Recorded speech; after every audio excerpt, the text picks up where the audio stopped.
ಅಭಿವೃದ್ಧಿ ಕೆಲಸ ಮಾಡಿದಾರ್ರಿ ಇವರು? ಒಂದಾದ್ರೂ ಅಭಿವೃದ್ಧಿ ಕೆಲಸ ಮಾಡಿದಾರ?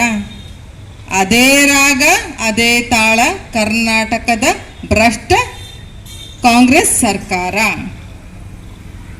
ಅದೇ ರಾಗ ಅದೇ ತಾಳ ಕಾಂಗ್ರೆಸ್ಸಿನ ಭ್ರಷ್ಟ ಕರ್ನಾಟಕದ ಭ್ರಷ್ಟ ಕಾಂಗ್ರೆಸ್ ಸರ್ಕಾರ. ಇವತ್ತು ಬಿ ನಾಗೇಶ್ ಅವರು ಹೇಳ್ತಾರೆ, ನಾನು ಒಬ್ಬ ದಲಿತ ನಾಯಕ, ಅದಕ್ಕೆ ಬಿಜೆಪಿ ಅವರು ಈ ಪ್ರತಿಭಟನೆಯನ್ನು ಮಾಡ್ತಾ ಇದ್ದಾರೆ ಅಂತ ಹೇಳ್ತಾರೆ. ರೀ ನಾಗೇಂದ್ರ ಅವರೇ, ಬಿಜೆಪಿ ಅವರು ಹೇಳಿದ್ರ ನಿಮಗೆ ಹಗರಣ ಮಾಡಕ್ಕೆ? ಬಿಜೆಪಿ ಅವರು ಹೇಳಿದ್ರ ನಿಮಗೆ ದಲಿತರ ದುಡ್ಡು ಹೊಡೆಯಕ್ಕೆ? ಯಾರೇ ನಿಮ್ಗೆ ಹೇಳಿರೋದು? ನಿಮ್ಗೆ ಹೇಳಿರೋದಲ್ಲಿ ಕೂತಿರೋ high command, so called Rahul Gandhi ಅವರು. ATM ಸರ್ಕಾರ ಮಾಡಿಟ್ಟಿದ್ದೀರಲ್ರಿ ಕರ್ನಾಟಕನ. ನಾಚಿಕೆ ಬರಂಗಿಲ್ವಾ ನಿಮಗೆ? ಎಲ್ಲ ರೀತಿಯಿಂದ ದುಡ್ಡನ್ನ ಹೊಡಿತಾ ಇದ್ದೀರ. ಮಹರ್ಷಿ ವಾಲ್ಮೀಕಿ ನಿಗಮದಿಂದ 600 ಅಕೌಂಟಿಗೆ ದುಡ್ಡು ಹೋಗಿದೆ. ಒಂದಲ್ಲ ಎರಡಲ್ಲ, 600 ಅಕೌಂಟಿಗೆ ದುಡ್ಡು ಹೋಗಿದೆ. ಅಷ್ಟೇ ಅಲ್ಲ, ಬಿ ನಾಗೇಂದ್ರ ಅವರ ಸಂಬಂಧಿಕರ ಅಕೌಂಟಿಗೆ ದುಡ್ಡು ಹೋಗಿದೆ.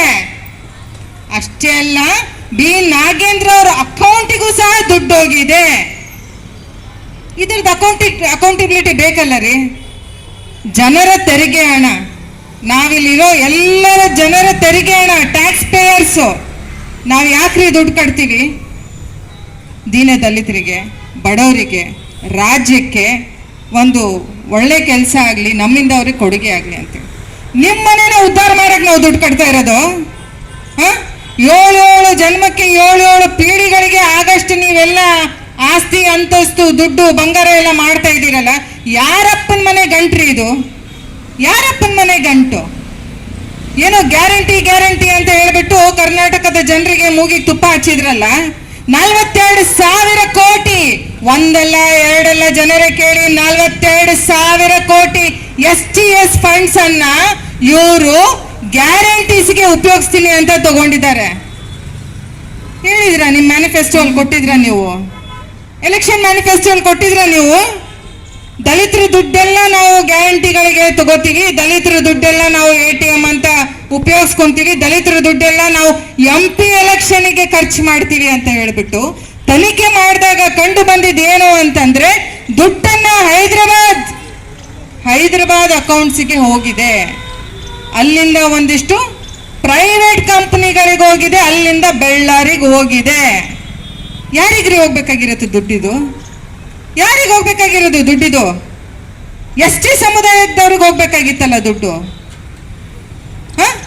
ಈಶ್ವರಪ್ಪ ಅವ್ರ ಮೇಲೆ ಒಂದು ಆಪಾದನೆ ಬಂದಾಗ ನೀವು ರಾಜೀನಾಮೆ ತಗೊಂಡ್ರಲ್ಲಪ್ಪ. ಯಾಕೆ ತಗೊಂಡ್ರಿ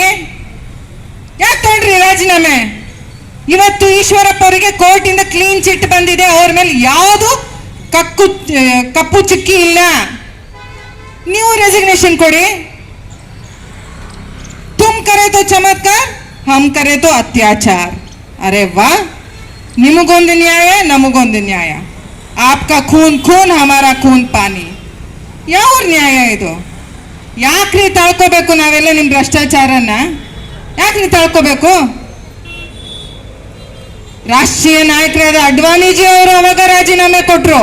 ಕೋರ್ಟ್ ಇಂದ ನನಗೆ ಕ್ಲೀನ್ ಚಿಟ್ ಬರೋ ತನಕ, ನಾನು ನಿರ್ದೋಷ ಅಂತ ಬರೋ ತನಕ ನಾನು ವಾಪಸ್ ಸಂಪುಟದಲ್ಲಿ ಬರಂಗಿಲ್ಲ ಅಂತ. ವೈದ್ಯಕೀಯ ಇದರಲ್ಲಿ ಹೇಳ್ತಾರೆ ಹ್ಯಾಂಡ್ ಇನ್ ಗ್ಲೌಸ್ ಅಂತ ಹೇಳ್ತೀವಿ. ಹ್ಯಾಂಡ್ ಇನ್ ಗ್ಲೌಸ್ ಅಂದ್ರೆ ಎಲ್ಲರೂ ಒಟ್ಟಿಗೆ ಇವರೆಲ್ಲ ಲೂಟಿ ಮಾಡ್ತಾ ಇರೋದು. ಏಕಿ ಥಾಲಿಕೆ ಕಟ್ಟೆ ಬಟ್ಟೆ ಹೇ ಹಮ್ ಸಾಥ್ ಸಾಥ್ ಹೇ, ಅಲಿಬಾಬಾ 40 ಚೋರ್.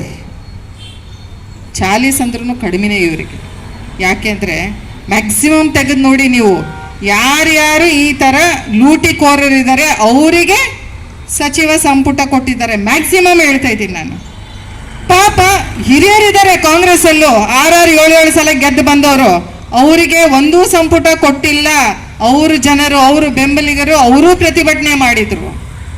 ಯಾಕೆ ಅಂತಂದ್ರೆ ಯಥಾ ಗುರು ತಥಾ ಶಿಷ್ಯ, ಯಥಾ ಗುರು ತಥಾ ಶಿಷ್ಯ. DK ಶಿವಕುಮಾರ್ ಅವ್ರ ಮೇಲೆ ಅನೇಕ ಕೇಸ್ಗಳಿದ್ದಾವೆ, ಅದೇ ಕ್ಲಿಯರ್ ಆಗಿಲ್ಲ ಇನ್ನು ಅವ್ರ ಸಂಪುಟದಲ್ಲಿ ಮತ್ತೆ ಅವ್ರಿಗೆ ಬೇಕಲ್ವಾ ಅದೇ ಆರ್ಮಿ ಕ್ಯಾಪ್. ಈಗ ಅವ್ರಿಗೆ ಹೇಗಿದ್ದಾರೆ ಅವ್ರಿಗೆ ಅಂಥದ್ದೇ ಒಂದು ಸಪೋರ್ಟ್ ಬೇಕು, ಅದನ್ನೇ ಅವ್ರು ತಗೊಂಡು ಮಾಡ್ತಾ ಇದ್ದಾರೆ. ಸೊ ಅವ್ರು ಹೇಳ್ತಾರೆ ನಾನು ಒಂದು ದಲಿತ ನಾಯಕ, ಅದಕ್ಕೆ ಇವರೆಲ್ಲ BJPಯವರು ಪ್ರತಿಭಟನೆ ಮಾಡ್ತಾ ಇದ್ದಾರೆ ಅಂತ ಹೇಳಿಬಿಟ್ಟು ದಲಿತ ನಾಯಕರಾಗಿ ದಲಿತರ ಬೆಂಬಲ ತಗೊಂಡು ದಲಿತರ ದುಡ್ಡು ಟ್ರಾನ್ಸ್ಪರೆನ್ಸಿಯಾಗಿ ಬಂದಿದೆ ಇಷ್ಟಿಷ್ಟು ದುಡ್ಡನ್ನು. ಅಷ್ಟೇ ಅಲ್ಲ, ಅವ್ರ ಸಂಬಂಧಿಕರು ಇದನ್ನ ಒಪ್ಪಿಕೊಂಡಿದ್ದಾರೆ ತನಿಖೆಯಲ್ಲಿ. ಹೌದು, ಇವ್ರ ಅಕೌಂಟಿಂದ ನಮಗೆ ಅಂದ್ರೆ ಮಹರ್ಷಿ ವಾಲ್ಮೀಕಿ ನಿಗಮ ಅಕೌಂಟಿಂದ ನಮಗೆ ದುಡ್ಡು ಬಂದಿದೆ ಅಂತ ಹೇಳಿ ಅವರಾಗೆ ಒಪ್ಕೊಂಡಿದ್ದಾರೆ. ಇಷ್ಟೆಲ್ಲ ಆದ್ರೂ ನಿರ್ಲಜಂ ಸದಾ ಸುಖಿ ಅಂತ ಹೇಳಿಬಿಟ್ಟು ನೀವು ಓಡಾಡ್ತಾ ಇದ್ದೀರಲ್ರಿ. ಅಂದರೆ ಉಳಿದಿರೋದು ಇನ್ನೂ 1.5-2 ವರ್ಷ. ಎಷ್ಟು ಲೂಟಿ ಆಗುತ್ತೆ ಅಷ್ಟು ಲೂಟಿ ಮಾಡ್ಕೊಂಡು ಹೋಗೋಣ. ಹೆಂಗೂ ಗ್ಯಾರಂಟಿ ಇದೆ ಕರ್ನಾಟಕದಲ್ಲಿ ಕಾಂಗ್ರೆಸ್ ಸರ್ಕಾರ ಬರಲ್ಲ. ಇಲ್ಲೇ ಅಲ್ವಾ, ಜಾರ್ಖಂಡಲ್ಲೂ ಬರಂಗಿಲ್ಲ. ಇತ್ತು ಬಿದ್ದು ಒಂದು 3-4 ರಾಜ್ಯಗಳಲ್ಲಿ. ಅದು ಏನು ಕರ್ನಾಟಕ ಯಾವತ್ತಿಗಾದ್ರೂ ಪಾಪ ಕಾಂಗ್ರೆಸ್ ಅವ್ರಿಗೆ ಸಪೋರ್ಟ್ ಮಾಡ್ಕೊಂಡು ಬಂದ.